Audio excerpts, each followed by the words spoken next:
جا رہی ہے اللہم بارک لنا فی شامنا، اے اللہ ہمارے لیے ہمارے شام میں برکت عطا فرما۔ پھر دعا فرمائی جا رہی ہے اللہم بارک لنا فی یمننا، اے اللہ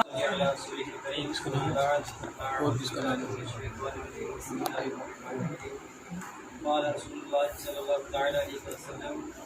هناك الزلازل والفتن وبها يطلع قرن الشيطان۔ خیر برکت کے لیے درود پاک کریں، صلو علی الحبیب صلی اللہ تعالی علیہ وسلم۔ دین اسلام کو دنیا میں تشریف لائے ہوئے آج 1450 برس گزرے۔ اس عرصہ میں اس پاک دین نے ہزارہ بلاؤں سے مقابلہ کیا اور حضور صلی اللہ تعالی علیہ وسلم کے اس لہلہاتے ہوئے چمن پر بہت سی تیز آندیاں آئیں اور اپنا اپنا زور دکھا کر چلے گئیں، مگر الحمدللہ یہ چمن اسی طرح سرسبز و شاداب رہا۔ اس آفتاب پر بارہا تاریک بادل اور غبار آئے، مگر یہ آفتاب اسی طرح چمکتا دمکتا رہا، اور کیوں نہ دمکتا کہ رب تعالیٰ خود اس کا حافظ و ناصر ہے، اور وہ ارشاد فرماتا ہے انا نحن نزلنا الذکر وانا لہ لحافظون، کہ ہم نے ہی قرآن کو اتارا اور ہم ہی اس کے محافظ ہیں۔ تو حضرات اکرام وقار، ہمارا دین یعنی دین اسلام کبھی اس پر یزیدی بادل آئے، کبھی اس پر معمونی طاقت آئی، اور کبھی اس کے سامنے حجاجی شورش نے مقابلہ کیا، اور کبھی لفظ کی طاقت نے اس کو زیر کرنے کی کوشش کی، مگر سب کی سب اس پہاڑ سے ٹکرا کر پاش پاش ہو گئیں، اور یہ پہاڑ اسی طرح مضبوطی سے اپنی جگہ قائم رہا۔ تو حضرات اکرام وقار، ان تمام فتنوں میں سب سے بڑا فتنہ اور ان مصیبتوں میں سب سے بڑی مصیبت وہابیوں نجدیوں کی مصیبت ہے، جس کی خبر مخبر صادق نبی اکرم صلی اللہ تعالی علیہ وسلم نے بہت پہلے دے دی تھی، اور طرح طرح سے مسلمانوں کو اس سے آگاہ فرمایا تھا۔ چنانچہ مشکات شریف جلد دوم باب ذکر یمن و شام صفحہ 582 میں بخاری شریف کے حوالے سے روایت ہے، اور حضرت عبداللہ ابن عمر رضی اللہ تعالی عنہ بیان فرماتے ہیں کہ ایک دن دریائے رحمت مصطفیٰ صلی اللہ تعالی علیہ وسلم جوش میں ہے، اور بارگاہ الہی میں دعا فرمائی جا رہی ہے اللہم بارک لنا فی شامنا، اے اللہ شام میں برکت عطا فرما۔ پھر دعا فرمائی جا رہی ہے اللہم بارک لنا فی یمننا، اے اللہ ہمارے لیے ہمارے یمن میں برکت عطا فرما۔ حاضرین میں سے بعض نے عرض کی واقعی نجدنا یا رسول اللہ صلی اللہ تعالی علیہ وسلم، ہمارے لیے ہمارے نجد میں بھی دعا فرمائے، یعنی ہماری نجد میں بھی برکت ہو، دعا فرمائے۔ پھر توجہ دلانے کے بعد میرے آقا صلی اللہ تعالی علیہ وسلم نے وہی کلمات ارشاد فرمائے، یعنی یمن و شام کا ذکر کیا اور نجد کا ذکر نہ فرمایا۔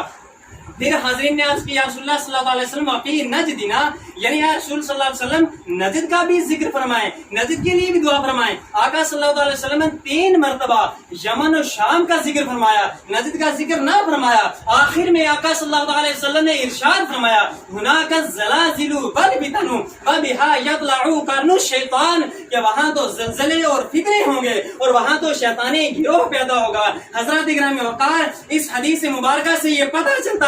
پتہ چلتا ہے کہ حضرت محمد مصطفیٰ صلی اللہ علیہ وسلم کی نگاہ پاک میں دجال کے فتنے کے بعد جو سب سے بڑا فتنہ تھا وہ وہابی نجدیوں کا فتنہ تھا۔ تو حضرات اکرام وقار، آقا کریم صلی اللہ تعالی علیہ وسلم کی اس فرمان عالی شان کے مطابق 12ویں صدی میں نجد میں ایک شخص محمد بن عبد الوہاب پیدا ہوا۔ اس شخص نے کیا کیا؟ اس شخص نے اہل حرمین اور دیگر مسلمانوں پر ظلم و ستم کیے۔ اس کی داستان توصیف الجبار اور بوارق محمدیہ علی اور غمات النجدیہ وغیرہ کتب تاریخ میں ملتی ہیں۔ چنانچہ توصیف الجبار میں اس کے کئی مظالم ذکر فرمائے ہیں کہ اہل مکہ اور مدینہ میں رہنے والے چند مسلمانوں کو، بے گناہ مسلمانوں کو بے دریغ قتل کیا، اور اہل حرمین شریفین کے رہنے والوں کے عورتوں کو اور ان کی لڑکیوں سے زنا کیا، اور مردوں کو غلام بنا لیا اور عورتوں کو لونڈیاں بنا لی، اور یہاں تک کہ مسجد نبی شریف سے تمام قالینیں، فانوس اور جھاڑو اٹھا کر کے نجد لے گئے، اور یہاں تک کہ یہ ناپاک ارادہ بھی کر لیا کہ آقا کریم صلی اللہ علیہ وسلم کے گنبد خزرہ کو، کہ جس کے گرد روزانہ صبح و شام فرشتے درود و سلام پڑھا کرتے ہیں، اس کو بھی گرا دیا جائے۔ تو حضرات اکرام وقار، جو شخص اس ناپاک نیت کے ساتھ گنبد خضرا کو گرانے کے لیے جا رہا تھا، اللہ تبارک و تعالی نے اس پر ایک سام مقرر فرما دیا کہ جس نے اس کو ہلاک کر دیا اور واصل جہنم کیا۔ تو حضرات گرامی وقار، یہ تو اہل عرب کا واقعہ تھا۔ ہندوستان میں ایک شخص پیدا ہوتا ہے جس کا نام مولوی اسماعیل تھا۔ اب مولوی اسماعیل نے کیا کیا، محمد بن عبد الوہاب کی کتاب التوحید کا خلاصہ اردو میں کیا اور نام تقویۃ الایمان رکھا۔ تو حضرات گرامی وقار، اب مولوی اسماعیل کے معتقدین دو گروہ بنے، ایک وہ کہ جس نے اماموں کی تقلید سے انکار کیا جو غیر مقلد اور وہابی کہلاتے ہیں، اور دوسرا وہ کہ جس نے دیکھ لیا کہ اس طرح خود کو ظاہر کرنے میں مسلمان ہم سے نفرت کرتے ہیں، تو انہوں نے ہماری طرح نماز روزے میں ہماری طرح وہ ہمارے سامنے آئے، اور جن کو گلابی وہابی اور دیوبندی کہتے ہیں۔ تو حضرات کرام وقار، یہ دونوں فرقے عقائد میں ایک ہی ہیں اور اعمال میں کچھ اختلاف، یعنی یہ دونوں محمد بن عبد الوہاب کو اچھا جانتے ہیں اور ان کے عقائد کے حامی ہیں۔ چنانچہ دیوبندیوں کے پیشوا مولوی رشید احمد گنگوہی فتاوی رشیدیہ جلد اول صفحہ 119 میں لکھتے ہیں کہ محمد بن عبد الوہاب کے مقتدیوں کو وہابی کہا جاتا ہے، اور اس کے عقائد عمدہ تھے اور اس کا مذہب حنبلی تھا۔ البتہ اس کی طبیعت میں، اس کے مزاج میں شدت تھی، اور اس کے جو مقتدی ہیں وہ بھی اچھے ہیں، اور مگر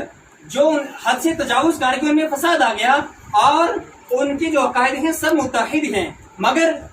اعمال میں اختلاف ہے، یعنی حنفی، شافعی، مالکی، حنبلی ہے۔ تو حضرات کرام وقار، ان تمام دشمنان اسلام کی تعین کے بعد جب ہم نے ان کے تخریبی ہتھ کنڈوں پر غور و فکر کی تو یہ معلوم ہوا کہ عبداللہ بن سبا یہودی ہی اسلام میں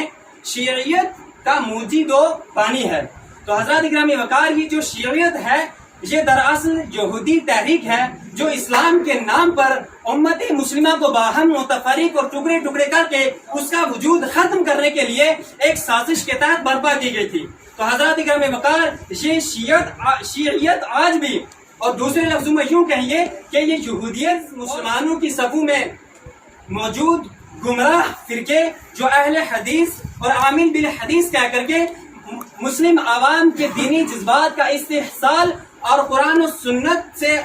بیانت مزاح کرتے ہیں۔ تو حضرات گرامی وقار، اب غیر مقلدین یہ ایک نو مولود فرقہ ہے جو 1857 عیسوی کے بعد معرض وجود میں آیا۔ اب اس فرقے کا جو بنیادی مقصد ہے وہ بھی شیعوں کی طرح مسلمانوں کو زیر کرنا ہے، اسلام کو پاش کرنا ہے۔ تو حضرات گرامی وقار، یہ فرقہ اس وقت یعنی آج سے 150 سال قبل ہندوستان میں غیر مقلدین کا نام و نشان نہیں تھا، یہاں تک کہ ہندوستان کے بعض بد عقیدہ مولویوں نے قاضی شوکانی کی شاگردی اختیار کی۔ ان دونوں فرقوں کے عقائد میں یکسانیت ہے، اور جماعت اہل حدیث دور جدید کا ایک نہایت ہی پرفتن اور بدعتی فرقہ ہے۔ ان لوگوں نے پہلے اپنی جماعت کو موحدین کی جماعت کہا، یعنی صرف یہی موحد اور بقیہ سب مشرک۔ پھر یہ نام ان کو راس نہ آیا، انہوں نے پھر خود کو محمدی کہنا شروع کر لیا، اور چونکہ محمدی بھی کچھ ہی دنوں اس نام پر قائم رہے، پھر انہوں نے اپنے لیے غیر مقلد کا نام انتخاب کیا، اس نام کا انتخاب کیا، اور اس نام پہ تھوڑی دیر قائم رہے، لیکن ان کو محسوس ہو گیا کہ پورا ہندوستان مقلد اور ان کے بیچ یہ تنہا غیر مقلد ہے، اس لیے یہ بھی ان کو راس نہ آیا۔ انہوں نے ایک نئے نام کی تلاش و جستجو شروع کر دی، تو کہیں تاریخ اسلام میں اہل حدیث کے نام پر نظر پڑ گئی، تو انہوں نے جھٹ سے اسے اپنے لیے اس نام کا انتخاب کر لیا، اور خود کو اہل حدیث کہنا شروع کر دیا، اور استمداد و اعانت کے لیے انگریزی سرکار کا دروازہ کھٹکایا، یہاں تک کہ خود کو اہل حدیث کہنے لگے۔ اور یہ ایک بہت ہی لمبی تفسیر ہے کہ کس طرح انہوں نے یہ نام الاٹ کرایا، انشاءاللہ پھر کبھی اس کا ذکر کروں گا، لیکن یہ سمجھے کہ بالآخر وہ اپنے اس مشن میں کامیاب ہوئے، اور انہوں نے برطانیہ سرکار سے اپنا یہ نام الاٹ کروایا۔ انہیں الفاظ پر اپنی تقریر ختم کر رہے ہیں۔